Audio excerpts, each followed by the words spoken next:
Es un camino que a ti te aporta toda una serie de conocimientos que tú puedes o no puedes creer. Sencillamente, no es que Harvey Spencer Lewis pusiera él por escrito una serie de cosas que él conocía, no, él fue a recoger un conocimiento que le venía dado, ¿de acuerdo? Y curiosamente fue una mujer, Mary Bank Stacy, quien habló de lo que era el movimiento Rosacruz a Harvey Spencer Lewis. El movimiento Rosacruz, como histórico, comienza en el siglo XVII con la publicación de 3 manifiestos: la Fama Fraternitatis, la Confessio y las bodas químicas de Christian Rosenkreuz, 1614, 1615 y 1616. Ahí sí que queda datado el origen histórico y, por tanto, desde el Antiguo Egipto hasta el siglo XVII hay también una transmisión. Es decir, cuando en 1614 aparece la Fama Fraternitatis, ya hay una comunicación con la sociedad diciendo a los dirigentes políticos que hay algo que no funciona, que hay una indignación. Yo no sé si eso, la palabra indignación, hoy nos suena muchísimo, ¿no? Y realmente lo que estamos diciendo siempre es que, y es lo que continuamos haciendo todavía a través de la transmisión del conocimiento, es que hay algo en la sociedad que no funciona bien.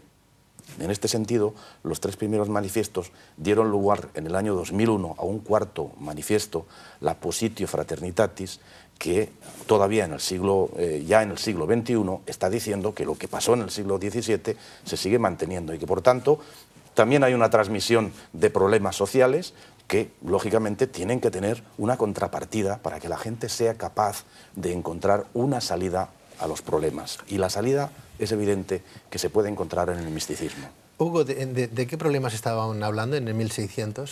En 1600 la sociedad estaba absolutamente desesperada, puesto que se les había prometido ya unos avances técnicos, en aquella época, hoy hablaríamos de tecnológicos, en aquella época eran técnicos, y pues, la gente lo único que tenía era hambre, problemas, falta de casi todos los recursos mínimos para la existencia.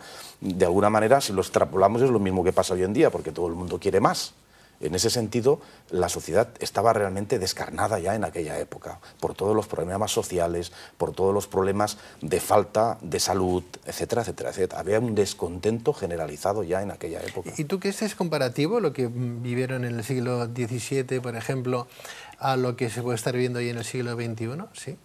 Comparativamente, hay un malestar generalizado. Bueno, sí, esto siempre ha habido, porque el hombre se queja a veces por pura rebeldía o porque quiere quejarse, ¿no? Nunca estamos contentos con lo que tenemos. Pero es cierto que no estamos contentos por algo. Nosotros siempre lo centramos en el aspecto material, pero en realidad, ¿por qué no está contento el hombre? Porque le falta su contacto con el aspecto divino, que es propio, es innato nuestro. Nosotros somos parte de la divinidad porque estamos creados con su esencia. Entonces, bajo ese punto de vista, se nos intenta apartar de la divinidad cuando eso no es posible. ¿Vosotros creéis en Dios? Mira, hay una frase que a mí me cautivó hace un buen montón de años, porque yo andaba un poco perdido en aquella época con el tema de este Dios antropomorfo que a todos los que tenemos una edad parecida a la nuestra nos han hecho creer. Y bueno, pues yo hace unas cuantas décadas pues no acababa de entroncar con eso, ¿no? Una frase que se utiliza muchísimo en Amorc, que me solucionó el problema de golpe, que es el Dios de nuestro corazón, el Dios de nuestra comprensión.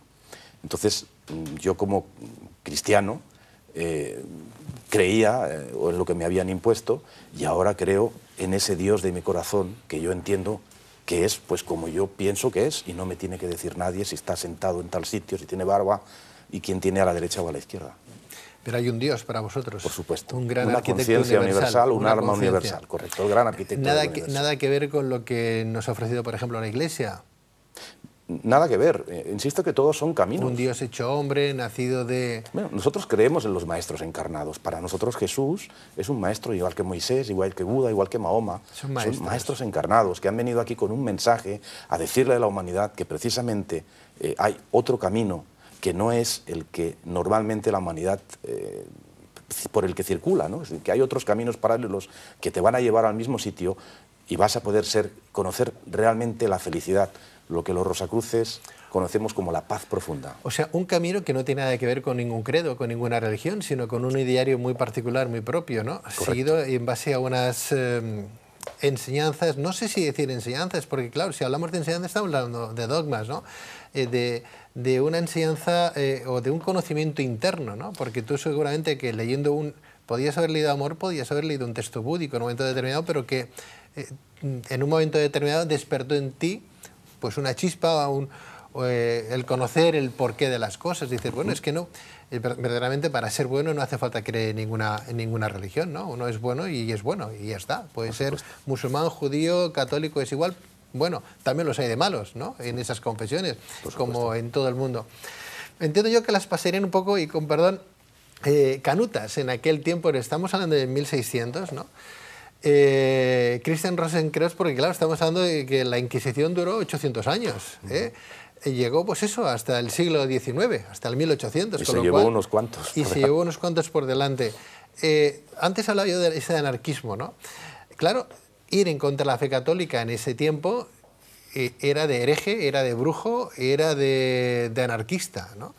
Él iba en contra de todo lo restablecido y todo lo que tenía que ver con la Iglesia católica de su momento, porque quizás era lo más fuerte, ¿no? La Iglesia tenía el poder, los únicos que sabían leer eran los nobles y los clérigos, ¿no? Y la gente del pueblo, pues lo único que hacía era trabajar y trabajar pues para los nobles, ¿no? Antes hablabas de la parte técnica, pero tampoco habían diarios, no habían rotativos, no habían televisiones ni radio para informar a la gente de los avances, por consiguiente, esa parte técnica quizás no sería un buen punto, desde mi punto de vista, un punto de apoyo, pero sí, desde un punto de apoyo sería el tema espiritual. La gente se moría de hambre, tenía que pagar muchos deudos a los nobles, ¿no? De los terratenientes, y ellos se morían de hambre y los otros no. Quizás tú crees que Christian Rosenkreuz, por ejemplo, y compañía, utilizaron esas escuelas de misterios para decir, en otros tiempos la gente era más igual, ¿no? No se adoraba tanto y la gente vivía y eran más felices y nosotros no lo somos. Mira, has comentado dos temas que me gustaría, si me permites, aclarar y que nos van a llevar a la respuesta a lo que me has preguntado. El primero de ellos es Christian Rosenkreuz. Yo quiero romper una lanza, definitivamente, porque hoy en día, no solamente a nivel interno dentro de lo que es el movimiento Rosacruz, dentro de lo que es la AMORC, se sabe y se dice sin ningún tipo de tapujo que Christian Rosenkreuz es una alegoría. Es decir, a pesar de que exista incluso... Que no existió, que no existió realmente. O sea, para nosotros... Ahora me has descuadrado ya. Bueno, pero verás, lo vas a entender enseguida. Todo tiene relación, porque tú me hablas de la presión política y especialmente de la presión religiosa que dio lugar a la Inquisición, etc. Bien, bajo ese punto de vista, los movimientos, como el movimiento Rosacruz, tenían subidas y bajadas. Es decir, había momentos en los que había que desaparecer porque la presión se hacía tan grande que se empezaban a cortar cabezas. Ahí tenemos al pobre Giordano Bruno, por ejemplo, que por mantener sus ideales acabó como acabó. Bajo ese punto de vista, la orden tenía unos métodos para convertirse en secreta en un momento determinado y también tenía unos métodos para volver a aparecer un poco pasado el tiempo, cuando las cosas se calmaban un poco más. Cuando esto ocurría, siempre tradicionalmente aparecía una tumba con las iniciales CRC que correspondía a Christian Rosenkreuz, y dentro de esa tumba se encontraban documentos, se encontraban informaciones referentes al movimiento Rosacruz. Esto era una táctica para volver a poner en marcha el movimiento Rosacruz otra vez tal y como lo conocemos. Y la figura de Christian Rosenkreuz, en ese sentido, solamente puede ser alegórica de esos nuevos inicios que te estoy comentando.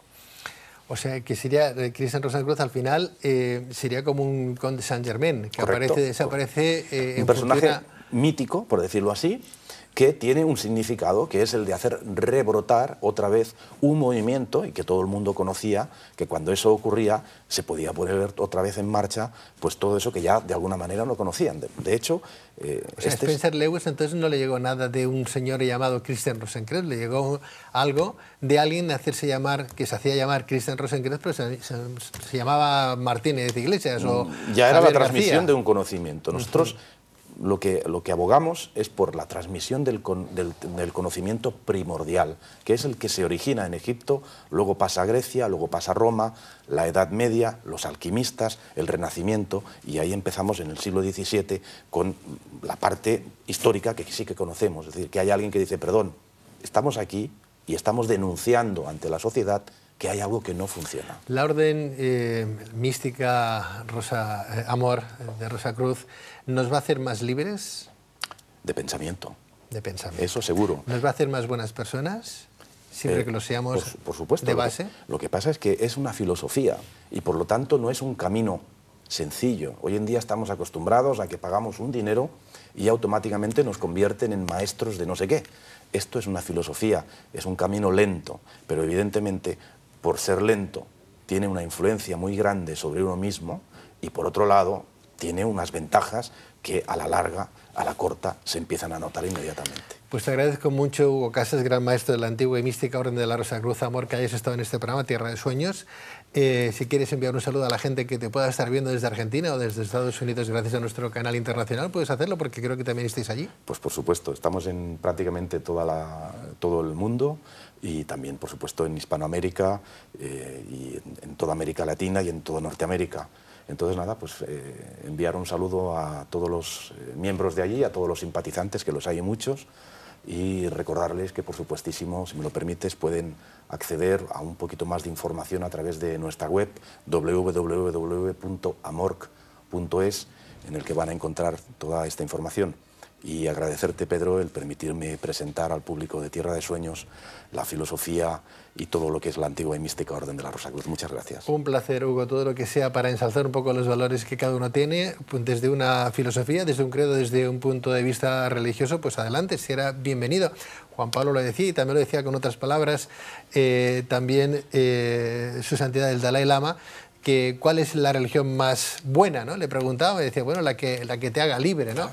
Eso lo decía el Buda y Juan Pablo II decía que la religión, la católica, por ejemplo, es la que nos hace libres. O sea, de alguna manera cada uno dentro de su postulado, pero buscando siempre la libertad de espíritu. Si esto lo conseguimos a través de una organización o orden mística filosófica, pues adelante, porque lo único que estamos haciendo es acrecentar esa forma de pensamiento que todos los seres tenemos, que para algo lo tenemos, y cuando nos traen un libro, ¿verdad que leemos y sabemos leer un poquito lo que dice aquella novela? Pues un poquito pasa como con los grandes libros, los grandes textos sagrados, ¿no? Hay que saber leer también entre líneas, porque al fin y al cabo son escritos, hechos también por seres humanos que pudieron o no errar también en su escritura en su momento. Por eso que mucha filosofía, mucha mente lúcida de cada uno para saber interpretar todo aquello que nos dicen en televisión, escuchamos en la radio, leemos en la prensa o en cualquier libro. Hugo, mil gracias y hasta cuando tú quieras. Gracias a ti, Pedro. Muy buenas noches. Buenas noches.